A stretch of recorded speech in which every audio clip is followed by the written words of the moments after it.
towards a depression raised a storm in should be in the money. Well, as Kerry Douglas reports, two young computer enthusiasts from Sydney's northern beaches believe they've cracked it.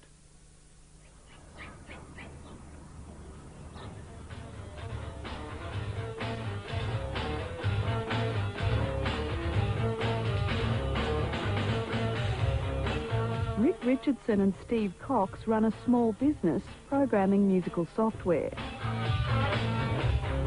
It's a cottage industry, but these two believe they've invented something which will change the entire computer world. Oh, it'll turn it on its head. It will turn it literally on its head. It just means that we're going to rip the industry apart and redesign it so that it becomes a lot more profitable. I'd say it's extremely innovative, and it could revolutionise the way we distribute the software. Will it set the whole worldwide software industry on its head? Well, it's going to start everybody talking.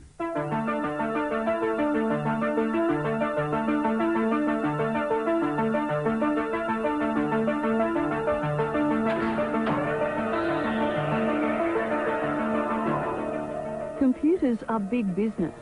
Last year alone, 26 million personal computers were sold around the world. For the most part, the distribution and marketing of software is controlled by a handful of big international companies. WordPerfect's a word processing program that you can use to write large documents with. If you're not a big player, it's very hard to get your software designs into the market. Well, the thing is, we can't use that as a PIC file because we want to try and keep the graphic size down. After days of backyard brainstorming, Rick and Steve found a way to crack the market and at the same time protect their design from piracy. It's so easy to break into software. All you need is a couple of little tools, software tools, to get right into the guts of how software works, find out what numbers the software is using to protect itself, and then trace where the software is using it, and then cut that whole section out of the program so that the software doesn't know that it's meant to be protected. So it's relatively easy? Yes, it's way too easy, even though this kind of know-how is not common knowledge. The fact that someone can get a handle on it and break it down and then share it with his friends is everybody might as well know how to do it. It's estimated that every time a piece of software like this is sold in Australia, it's copied at least 5 times. Now, it's debatable whether people would buy if they couldn't copy, but some in the industry claim they lose up to $300 million a year because of software piracy. Now, this is what you've come up with? Yes. This is the first screen we're looking at that comes up whenever you start up a game or a word processor. In this case, we're using a little text utility that we ran up just for demo purposes. But you'll see there's 2 selections here, try now and buy now. And if you select the demo button here, it'll take you to the disabled version of the software where some of the features are turned off. So what we've done is we've cut off the sections of the program that enable you to use these features until such time as you register them.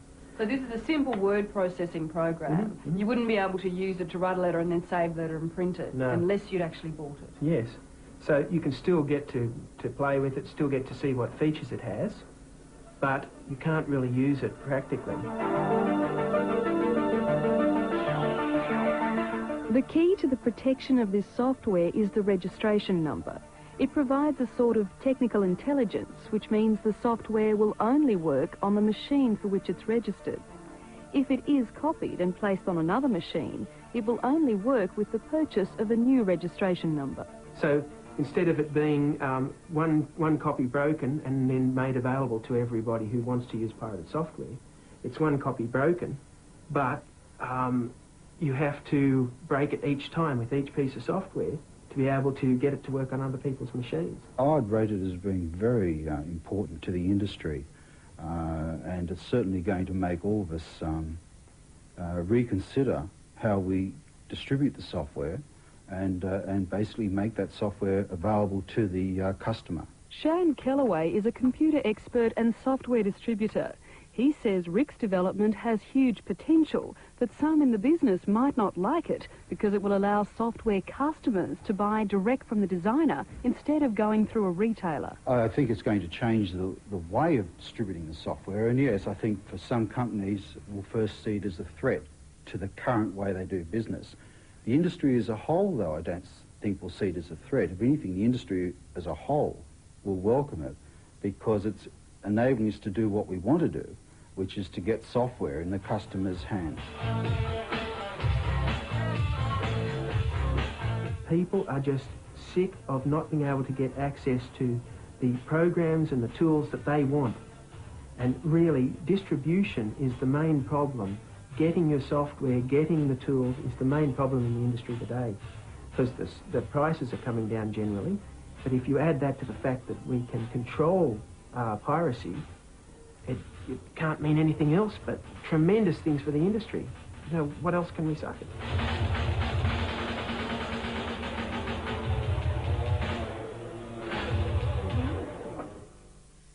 Kerry Douglas reporting. Some 3,000 licensed polluters in New South Wales must be